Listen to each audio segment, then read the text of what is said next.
मैं डॉक्टर स्तुति रावत, अपने कलीग डॉक्टर कविता और डॉक्टर नेहा के साथ आज सबको नस्य कर्म का डेमोन्स्ट्रेशन दिखाएंगे। तो नस्य कर्म के डेमोन्स्ट्रेशन से पहले नस्य कर्म क्या है ये हमें पता होना चाहिए। सिंपल भाषा में कहें तो किसी भी औषध को नासा में डालना ही नस्य कर्म है। तो वो औषध क्या हो सकती है? किसी भी रूप में हो सकती है, स्नेह के रूप में, चूर्ण के रूप में, जो आप घूम ले रहे हैं वो भी औषध हो सकती है, और क्वाथ के रूप में भी हम औषध को ले सकते हैं। तो जैसे कि हम जानते हैं पंचकर्म में जो 5 कर्म है, वमन, विरेचन, बस्ती, नस्य, रक्त, मोक्ष, ठीक है। तो हर कर्म किसी ना किसी स्पेसिफिक एरिया को लेकर किया गया है। जैसे पक्वाशय में हम क्या देते हैं? बस्ती दे देते हैं, ठीक है। अगर पूर्व प्रदेश में देखें तो वमन लेते हैं, है ना। वैसे नस्य किस में देते हैं हम? ऊर्ध्व जत्रुगत जो रोग है उनमें हम नस्य देते हैं। ऊर्ध्व जत्रुगत से आप क्या समझेंगे? जत्रु क्या होता है? क्लेविकल। तो क्लेविकल के ऊपर के जितने भी रोग हैं, जो आपका सिर हो गया, नासा हो गया, घ्राण, नासा हो गया, कर्ण हो गए, अक्षी हो गए, है ना, कंठ, इसके जितने भी रोग हैं इनमें आप क्या दे सकते हैं? नस्य दे सकते हैं। फिर अब नस्य कर्म में क्या है? किसी भी कर्म में हम क्या होते हैं? त्रिविध कर्म होता है, पूर्व कर्म, प्रधान कर्म, पश्चात कर्म। इनमें से भी पहले हमें सबसे पहले क्या देखते हैं? कोई आपके पास आता है, उसको नस्य देना है आपको, तो ऐसा नहीं है कि आप आएंगे और लेटा के सीधे नस्य दे देंगे। सबसे पहले आपने क्या करना है? उसकी परीक्षा करनी है। परीक्षा में आप क्या करेंगे? सबसे पहले देखेंगे वो उसके योग्य है कि नहीं है। योग्य अयोग्य आपको पता होने चाहिए। योग्य अयोग्य में भी सबसे इंपॉर्टेंट है आपको अयोग्य पता होने चाहिए। जो अयोग्य अगर आप हटा दें तो सब योग्य हैं फिर, है ना। अयोग्य को अगर क्या आप नस्य दे देंगे या कोई भी आप पंचकर्म करा देते हैं अयोग्य व्यक्ति को, तो क्या है? कॉम्प्लिकेशंस के चांसेस बढ़ जाते हैं। अयोग्य में कैसे आ सकते हैं नस्य में? जैसे जो नव प्रतिशाय है, किसी को नव प्रतिशाय हो रहा है, आप नस्य दे दें, है ना। नव ज्वर है, कोई क्या है अभी सिर स्नात है, सिर स्नात मतलब अभी अभी क्या है बाल धो के आ रखा है, या जिसने आपने नस्य दिया घर जाके बाल धो देगा, तो ऐसे व्यक्तियों को नस्य नहीं देना है। और किसको नहीं दे सकते? एनाटॉमिकल डिफॉर्मिटी है, डीएनएस है, डीएनएस माने डिविएटेड नेजल सेप्टम, ठीक है, इनमें भी नस्य नहीं दिया जाता। तो अयोग्य व्यक्ति की आपको पहचान हमेशा होनी चाहिए कि हमें इसको नस्य नहीं देना। उसके बाद अब हम आएंगे त्रिविध कर्म। त्रिविध कर्म में आ गए पूर्व कर्म, प्रधान कर्म और पश्चात कर्म। पूर्व कर्म में क्या आ जाता है? सबसे पहले क्या करेंगे हम? रोगी की परीक्षा करेंगे कि रोगी नस्य कर्म के लायक है भी कि नहीं है, आप दे सकते हो उसे कि नहीं दे सकते। तो इसमें भी सबसे पहले क्या देखना है? पेशेंट की एज देखी जाती है। आचार्यों ने कहा क्या कहा है एज के लिए? 70 to 80 ईयर्स को एज दिया, मतलब नस्य दिया जाता है इस एज वाले व्यक्ति को। तो सबसे पहले आपने ये देख के चलना है। फिर उसके बाद आपने क्या देखना है?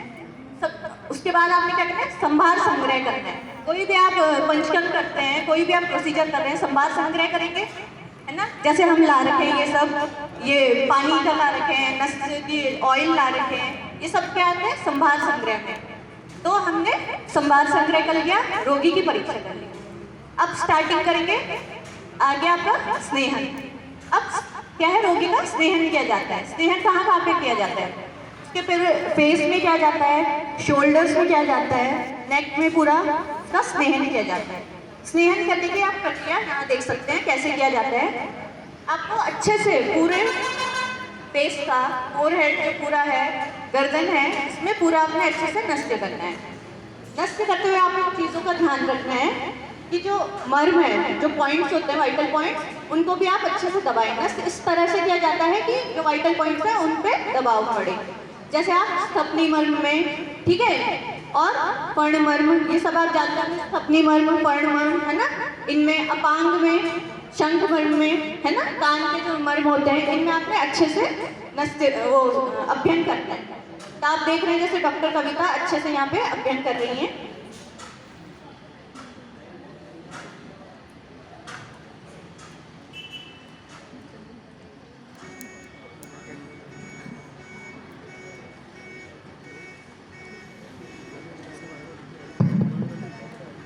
देखिए डॉक्टर के साथ अध्ययन करते हुए पूरे मर्मों को दबा रही हैं, है ना, उनको प्रेस करती हैं अच्छे से। नस्ते में आपको एक चीज का और ध्यान रखना होता है, काल निर्धारण जो होता है। अभी जैसे सर्दियों का टाइम चल रहा है तो आपको ये काल देख के चलना है कि आपने नस्ते कब देना है। किसी भी टाइम ऐसे नहीं आपने नस्ते दे दिया। अभी सर्दियों का टाइम है तो आप दिन में देंगे, है ना। गर्मियों में सायकाल में दिया जाता है, वर्षा ऋतु में दिया जाता है जब बादल ना हो या मौसम साफ हो तब दिया जाता है, बाकी नहीं दिया जाता है। अब अभ्यंग हो गया है, इसके बाद हम स्वेदन करेंगे।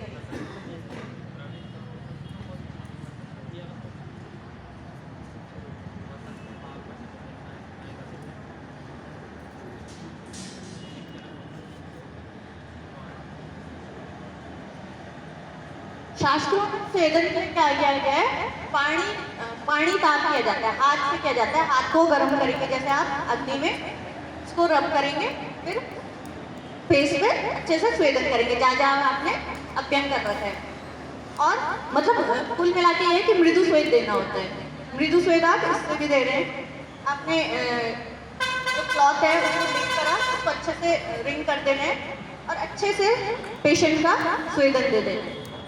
जहाँ जहाँ पे आपने पूरा फेस में, नेक में, शोल्डर्स में, यहाँ पे आपने जहाँ जहाँ पे अप्लाई करना है वहाँ पे अच्छे से स्वेदन देना है।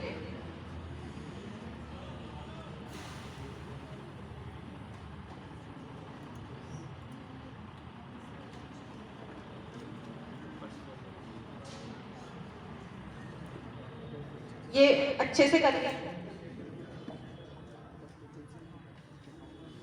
तो स्वेदन ही एक प्रोसेस है जो नस्ते में पूर्व कट में भी आती है और पश्चात कट में भी आती है। पहले भी करनी है इसको और जब नस्ते दे दिया है उसके बाद भी करना है।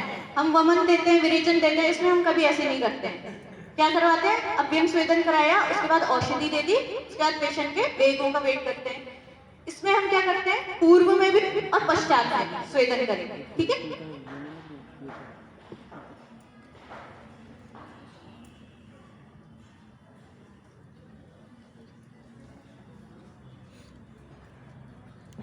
स्वेदन हम क्यों करते हैं, जो कफ है वो अच्छे से क्या हो जाए, विलय हो जाए, अच्छे से निकले उसमें, है ना, इसमें करते हैं।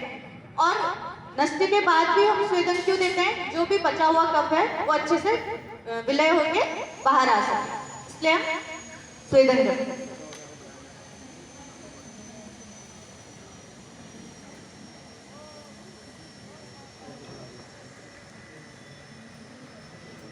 अब नस्ते ऐसा नहीं है कि आपने सिंपल लेटा रखा है पेशेंट को और आप नाक में दवाई डाल देंगे, ऐसा नहीं है।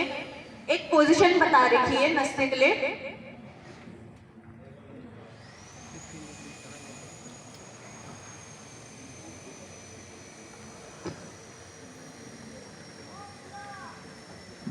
तो आचार्य ने प्रविलंबित शीर्षा का है, मतलब जो नेक है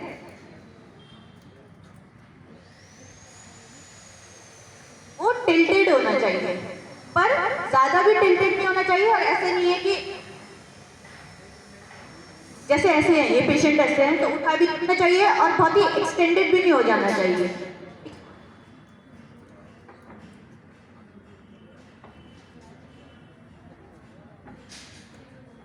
पेशेंट को क्या होता है, उत्तान लेटा रखा है, ट्रेंडलबर्ग पोजीशन कहा जाता है इसे, एक्सटेंडेड है नेक, ज्यादा एक्सटेंड नहीं करना है। ज्यादा एक्सटेंड कर देंगे तो क्या हो जाएगा, वो आपके मस्तुलुम में चले जाएगा, मस्तुलुम का स्राव होने लग जाता है ज्यादा एक्सटेंशन से। अगर आप कम एक्सटेंड करके रखेंगे तो क्या होगा, नस्य औषधि ढंग से नेजल कैविटी में डिजॉल्व नहीं हो पाएगी, वो सीधे गले में ही आ जाएगी, तो वो ढंग से डिजॉल्व नहीं हो पाएगी। डॉक्टर कविता यहाँ पे आप नस्ते दिखाएंगे आपको। इन्होंने अपने वाम अंगुष्ठ से, वाम माने लेफ्ट हैंड के अंगुष्ठ से ये नासा को उठा रही है और पेशेंट के नाक में ड्रॉप्स डाल रही है। पेशेंट के नाक में ड्रॉप्स डालने के बाद उन्होंने क्या करना है, पेशेंट को कहना है कि जो औषधि है उसे खींचिए अपने, पर औषधि कैसे खींचनी है, बहुत तेजी से नहीं खींचनी है, हल्के से ऐसे करके खींचनी होती है, बहुत ही तेजी से नहीं खींचनी होती है। इसके बाद नस्ते की जो ड्रॉप्स डाल दिया, जो आपने ड्रॉप्स डाल दिया औषधि, उसके बाद आपने फर्णमर्म और ये जो नासा के पूरा एरिया है इसको अच्छे से फिर से अभ्यंग करना होता है। ताकि ढंग से डिजोल्व हो सके। पेशेंट पूरा रिलैक्स होना चाहिए और 100 गिनने तक पेशेंट लेटा रहेगा। 100 मात्रा तक, 100 मात्रा तक पेशेंट को कहना है कि आप लेटे रहिए।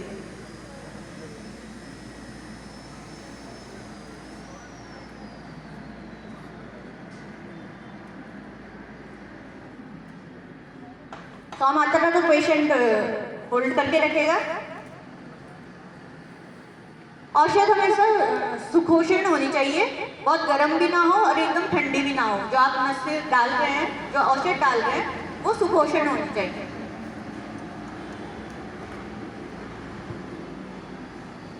औषध में आप क्या क्या दे सकते हैं, है ना? औषध में क्या क्या दिया जा सकता है?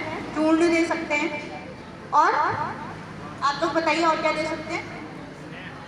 तेल दे सकते हैं। तेल में जैसे अणु तेल और नारायण तेल दे सकते हैं, ज्योतिषमती तेल दे सकते हैं।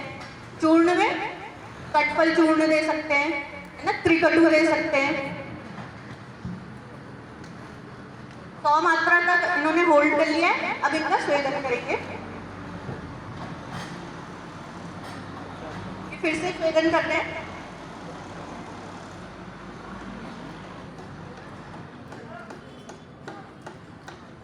अलग अलग डिजीज के लिए अलग अलग नस्ती दी जा सकते हैं। जैसे किसी के एपिस्टेक्सिस होता है जो, उसमें क्या देते हैं? दूर्वासोरस दे देते हैं, है ना? ये तो पता ही होगा सबको, ये डाल सकते हैं। किसी को मेंस्ट्रुअल डिसऑर्डर्स हैं तो उसमें भी ज्योतिषमती का नस्ती दिया जाता है, चूर्ण नस्ती दिया जाता है। अब इसके बाद पेशेंट के क्या होता है, ये जो औषध है वो गले में आने लग जाती है। पेशेंट को समझाना है कि आपने ये निगलना नहीं है, ये जो औषध आई थी गले में उसको स्पिट आउट कर देना है। तो इनके जैसे औषध आ रही है गले में तो इनको स्पिट आउट करवा देना।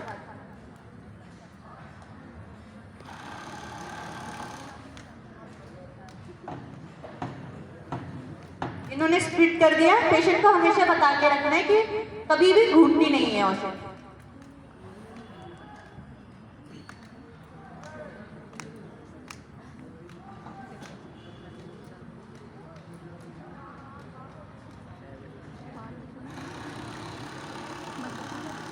ये इन्होंने स्प्लिट कर दी अपनी मेडिसिन। अब इनको कवल करवा देंगे, कवल या कंडूस करवा सकते हैं। अब पेशेंट को बोलेंगे कि कवल कर।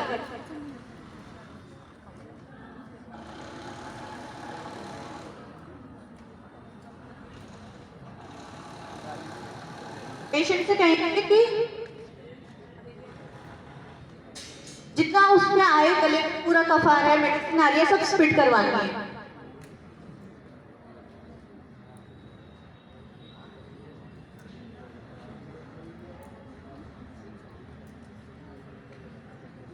कवल गंडूस जो भी है आप उष्ण दत्त से कराएंगे, मतलब गर्म पानी से करवाएंगे। ये क्यों करवाते हैं कि मुंह में जितना भी कफ है वो सब क्या है, बाहर हम स्पिट कर देंगे। पूरा कंठ शुद्धि के लिए पूरे ये कवल करवाते हैं।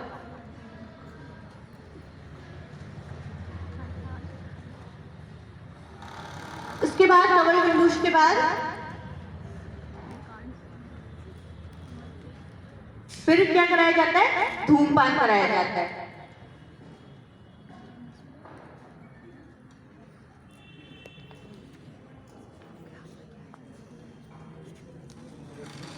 धूमपान आप अलग अलग द्रव्यों से करवा सकते हैं, कोई सा भी धूमपान करवा सकते हैं आप। स्नेहिक विरेचनिक जैसा आप चाहें वो धूमपान करवा सकते हैं। धूमपान वाले धूमवर्ती लेंगे, 8 अंगुल की होती है वो धूमवर्ती, ठीक है।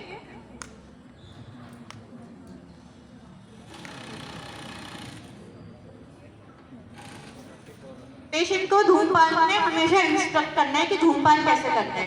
पेशेंट को क्योंकि पता नहीं रहता कैसे लेना है, तो पहला इंस्ट्रक्शन क्या देंगे आप कि धूम 3 बार लेते हैं, एक नासा से 3 बार। पहला इंस्ट्रक्शन तो ये है। दूसरा इंस्ट्रक्शन ये देना है कि धूम नाक से लेंगे तो मुंह से ही छोड़ना है, कभी भी नाक से नहीं छोड़ना है। और पेशेंट को बोलना अपने आंख बंद करके रखिए हमेशा।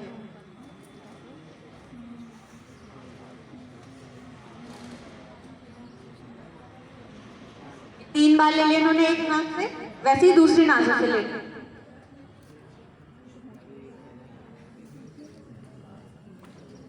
हमेशा पेशेंट को हमेशा बता के रखना है मुंह से ही छोड़ना है, नाक से नहीं छोड़ना है, क्योंकि नेत्रों को हानि होती है।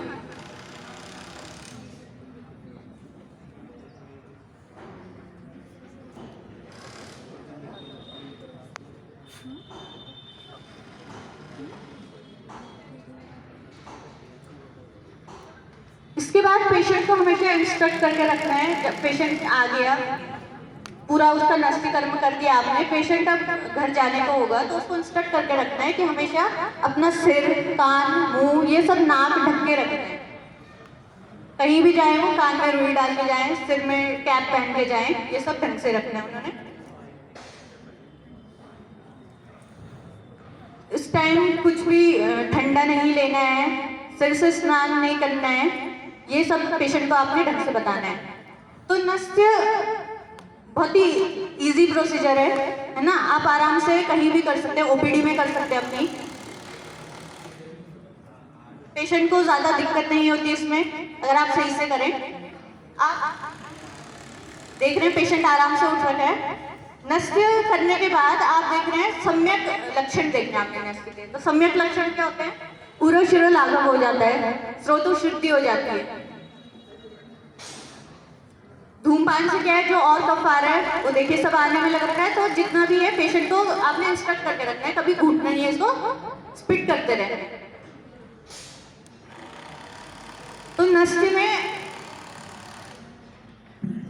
जो हमारे आचार्यों ने बता रखा है नस्य काम कैसे करता है। हमारा जो श्रृंगाटक मर्म होता है, वहाँ पे जो सिराएं होती है, बहुत सारी सिराएं मिलती हैं हमारी, अक्षी की, नासा की, ठीक है, कर्ण की, सिर की, ये सारी सिराएं मिलके श्रृंगाटक मर्म में जाती हैं। जो हम नस्य देते हैं वहीं पे वो एक्ट करता है, और जो ड्रग है वो इजीली एब्जॉर्ब हो जाती है, वहाँ पे अच्छे से एब्जॉर्प्शन होता है उसका, और वो सर्कुलेशन में जाती है पूरी बॉडी के। जो हम स्वेदन करा रहे हैं पेशेंट को, वो हम क्यों कराते हैं? जो हम स्वेदन करा रहे हैं, फेस में, पूरे नेक में स्वेदन करा रहे हैं, वो वैसोडाइलेशन कर देता है। तो वैसोडाइलेशन से क्या है, इजीली एब्जॉर्प्शन होता है ड्रग का। ऐसे में नस्य इजीली काम करता है। नस्य की एक खासी ये है कि ये जीआईटी से पास होके नहीं जाती, डायरेक्ट कहाँ जा रही है? ब्रेन में जा रही है, ब्रेन में जाके पूरी बॉडी में जा रही है। तो ये इजीली काम करती है, इसको डाइजेस्ट होने की जरूरत नहीं पड़ती है इस मेडिसिन नस्य में। तो नस्य हम किस किस में दे सकते हैं? बहुत सारी डिजीजेस में देते हैं। मेंस्ट्रुअल डिसऑर्डर तक में नस्य दिया जाता है, और जितने भी आपके ऊर्ध्व जंतुगत रोग हैं उनमें नस्य दिया जाता है। Thank you.